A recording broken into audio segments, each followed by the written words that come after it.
Okay, it's no secret. I've never been a fan of impact fees. I'm trying to understand it as best I can. Is there any correlation between, that you have read or know of, between collecting impact fees and development? Does it deter development? Speaking residential. I will tell you, I've heard that it depends on the value of the structure. So obviously a $3,300 fee is more important if you're building a $120,000 house, which we are not seeing that many new $120,000 houses right now. Yeah. But that is a bigger impact than if you were building a, $500,000 structure. We did say when we initially passed the impact fees, we would know if we started, our numbers started to drop, and while other places like Horry County continued to grow. You see, when we passed those fees in 2009, so development started to drop anyway. Certainly, we don't think that was due to the impact fees. We were right in the middle of a recession when we implemented that. Yes. Kind of hard to figure out. I understand that. It's hard to draw a cause and effect there. Yeah. Going over to the commercial side, which generally some of the commercial buildings that are put up and that we're currently putting up are huge buildings. Comes along with huge impact fees. What is our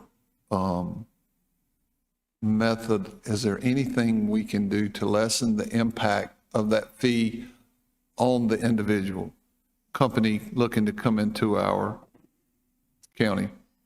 There is an economic development provision that allows some waiver of the fee for economic development purposes. I will say that the consultants are always quick to tell me, and I think our ordinance reflects this as well, that the county then has to make up that cost.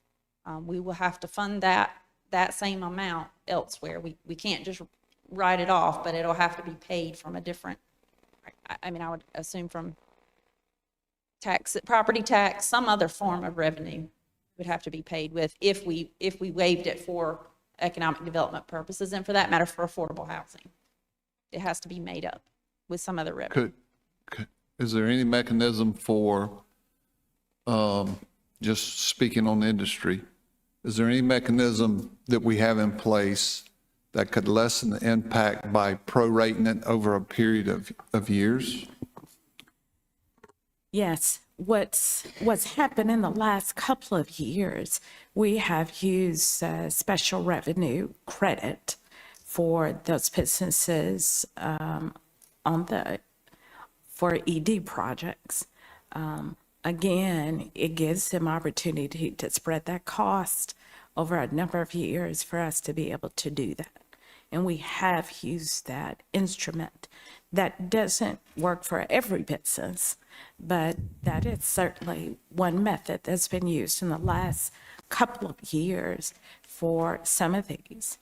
I think we would be remiss if we didn't discuss with a lot of our projects that we're seeing, especially on the ED side, where we see the highest impact fees is on the fire side, which is under another ordinance that's not before you tonight. Those are based on the value of construction. Yeah. So obviously, as the value of that building gets larger, so does that fire impact fee. I know most of the larger companies that come in, they have a staff that's generally accustomed to development and are familiar with these terms. Yes. Is this something that some of the smaller businesses that do not have that availability to the expertise of development, do we offer them or make them aware of some of the vehicles that we have at our disposal to prorate some of these fees to lessen the burden on them as a new startup business, which is the most critical time of any business, is those first 3 years. And then when we get them to come here, and then we automatically hit them with these high impact fees. I Where- don't think that conversation generally happens through my office, through the regulatory department. Mainly But I ED. do think economic development and administration probably do have those conversations as they talk to new customers and new business. Now I'm gonna do something else. I'm gonna leave you alone, okay?